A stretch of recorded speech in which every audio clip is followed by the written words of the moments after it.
bibibehin ko kayo? No. Record shows. And record will vindicate me na ako ang pinakamaraming pinakulong na pulis dito sa Senado.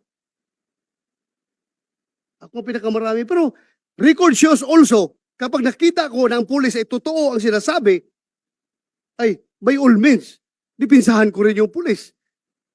Di ba? Bakit naman wawalang hiyain yung pulis kung dapat hindi dapat wawalang hiyain? Ganun lang ako, fair lang ako dito. Wala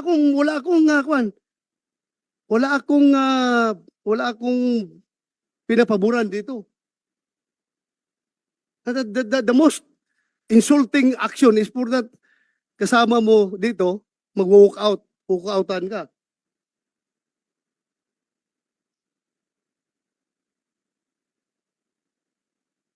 Anyway, that's his prerogative.